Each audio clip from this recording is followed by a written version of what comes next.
What's up, YouTube? Welcome back to Eluda Racing. So as you can see in this this segment, we're going to be moving on to the trunk, and we're going to be doing a little bit of cleaning and encapsulating, or that which is a fancy word for painting. But yeah, I just want to give you a quick rundown of what I'm going to be using and why I'm using it and how I'm going to be using it. So if you've never done anything on a trunk or on a floorboard or anything like that, basically what we're doing is, if you look here, you can see down here in the trunk, this is your spare tire well.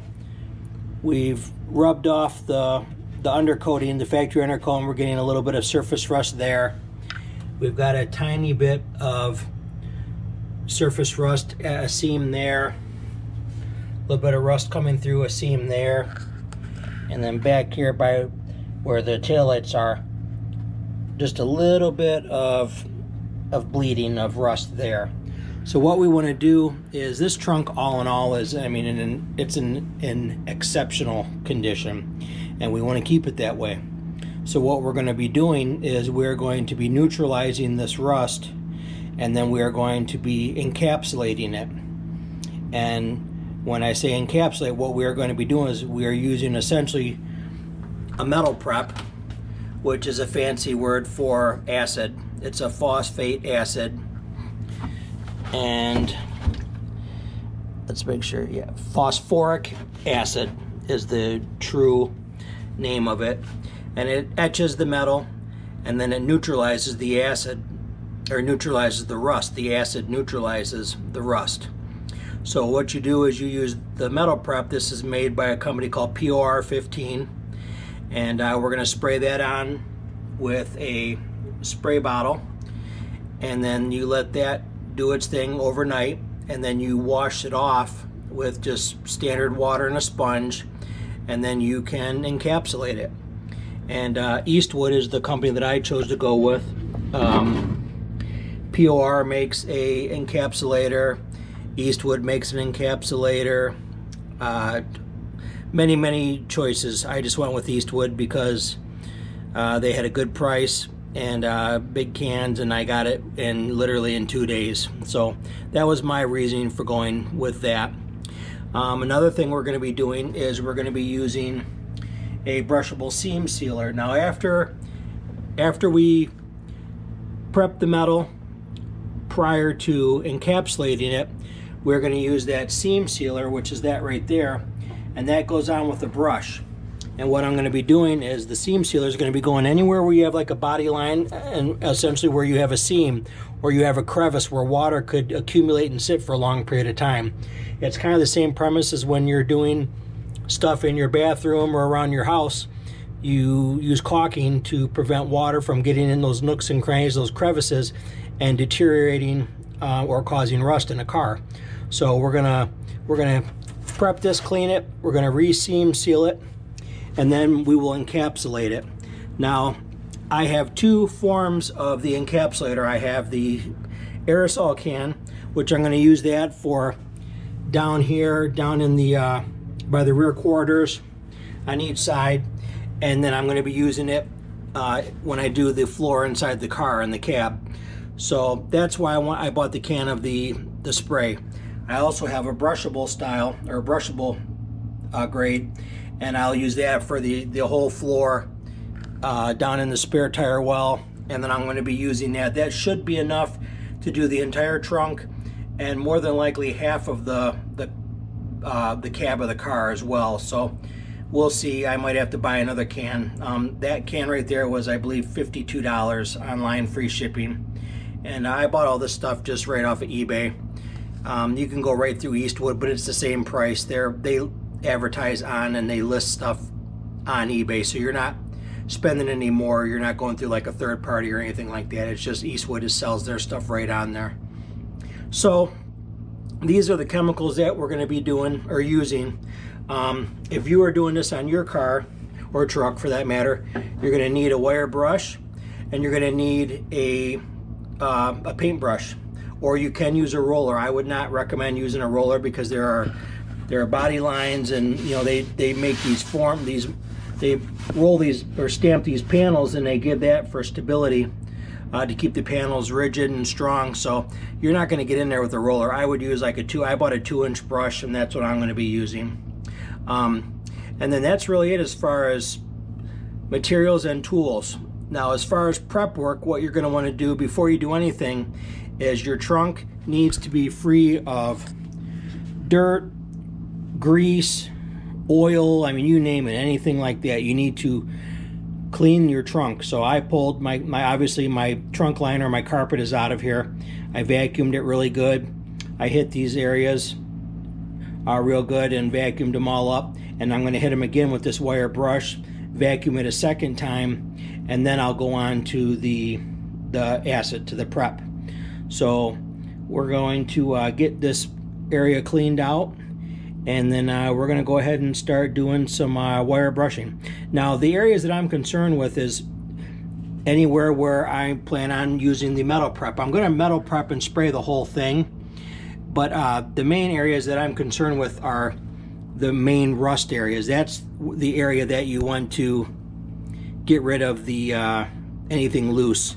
Like down here, you'll see I can pick away at this, and now that's not metal, that's actually just the factory undercoating that I'm picking off. But we don't want to encapsulate something loose, because then that's going to take away from the integrity of the encapsulator. So we need to get all of this stuff off, scrape it off, and then use your brush or whatever. You could get in here with like some type of drill with a wire brush on it if you have a lot worse condition car than I do. But for what I'm up against, these are just little areas. I'm just going to hit them real quick, vacuum them out, and then we'll move on to the next step. So let me get this cleared out, and then we'll get working. One thing I forgot to mention is when you buy the metal prep, that comes in you can get it in different sizes. I bought it in a gallon jug, and I put it in that pump sprayer. And one thing that I noticed is that stuff, the Pour 15's version of metal prep is like a bright purple, and it looks very similar to purple stuff that you can buy at AutoZone and a few other stores. So you're going to want to make sure that you label this in whatever you put it in. That's why I put metal prep and I wrote acid on there, because me being a guy, just out of curiosity, it says caustic and it gives you all these warnings. I poured a little bit on my hand, and I mean, it started burning pretty bad on contact. So you're going to want to make sure that you have this properly labeled, and take care. I would wear gloves when you're working with it, because if you have baby soft hands, it's going to rip you apart. So wear some gloves and use proper eye care or eye guard, safety glasses and all that good stuff. Be careful, and you want to have it properly labeled, because you don't want somebody by mistake getting this thinking it's just a degreaser, spraying it on something, and somebody could get hurt. You want to make sure you keep it away from kids, and you want to keep it away from your animals and stuff like that. So when you're working with this stuff, just use care and caution, because you could end up wrecking somebody's day. So let's go ahead and move on down here.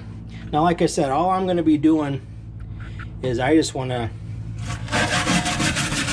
hit this stuff real quick.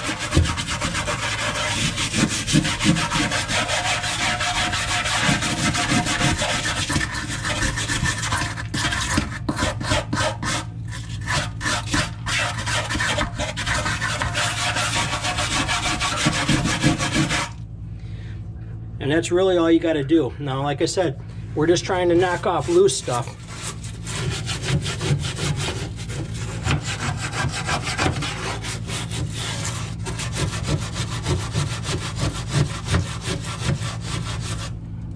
See, like that, we want to get all that loose undercoating.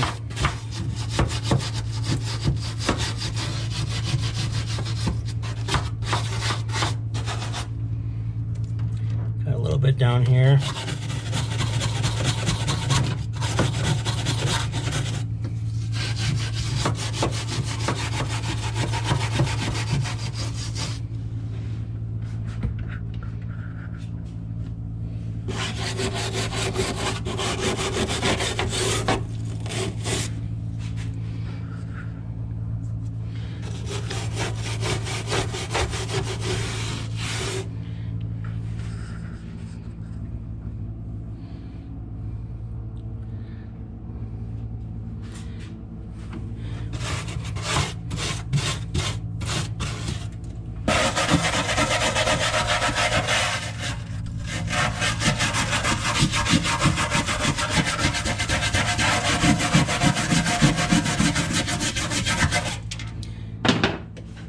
See, down here, this is the worst area for me, so I want to make sure that I get all of that loose undercoating off there, because what'll happen is if I don't get all the loose stuff off, I'm going to prep it and then I'm going to paint over it, and then that old stuff that's loose is going to chip off and it's going to expose metal. So a little bit of prevention goes a long way. So when you prep and you do this, make sure don't cut any corners, take your time, and make sure you get all the loose stuff off, and you'll be a lot happier and you won't have to redo this a second time.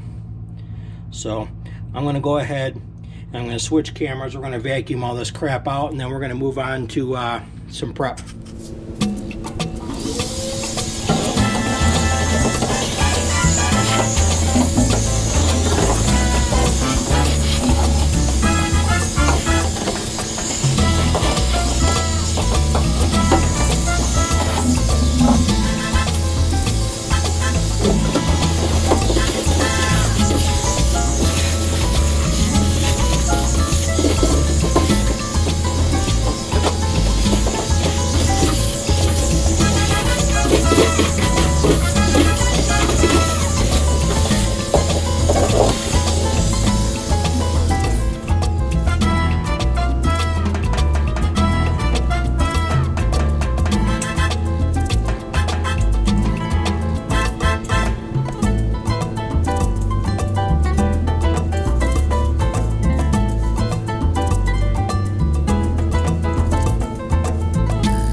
Alright, so I went ahead and I put a second coat. Now, one thing I noticed after reading the directions on that is you need to keep the area that you are treating wet for 10 to 20 minutes. And I'm assuming they mean that by reapplying new coats, it needs 10 to 20 minutes to do its process. So I ended up spraying the entire back trunk, because as you can see right here in the middle from the factory, they're really quick when they're doing the undercoating on these cars.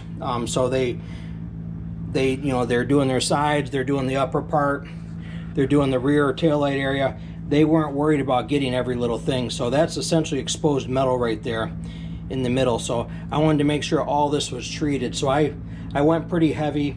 And what I'm going to do is I saw a lot of other people on YouTube that they let this sit on here overnight, and that's what I'm going to do. I'm actually going to leave this overnight, let it do its thing, and then tomorrow I'm going to use a sponge and warm water, and I'm going to basically just give this a quick sponge bath and get all of this residue and this acid off here. And then before you can go ahead and encapsulate it, you need to let it completely dry. It has to be 100% dry, no condensation, no water, prior to encapsulating, because you could essentially be trapping water in there, and it could also lead to bubbles and poor adhesion to the metal. So you're going to want to make sure that you clean it and then encapsulate it, and we're going to go ahead and we're going to do the video of that. Once I clean it, then we'll let it dry, and then we'll do the encapsulation process. But I wanted to get this video out. This is just the prep portion of the project, and next will be the cleaning and then the encapsulating. We'll do in part 2, but this is part 1 of the video, and I just wanted to keep the ball rolling and keep this content coming out for you guys, because I've been getting a lot of positive comments and things from people that have watching the videos and are interested in the Grand National. So I want to keep stuff coming out as fast as I can for you guys. And also, if you were watching my video yesterday, I did reach out to the company regarding the rear fillers, and they are going to take care of me on those rear fillers and send out some other ones that are drilled properly, and we'll get back on the back end of this as soon as we can. But I wanted to just keep things rolling as fast as I could, as best as I could, and keep things going. So yeah, this is it for today. Like always, please like, subscribe, check back, turn on your notifications, and we'll talk to you soon. Thanks.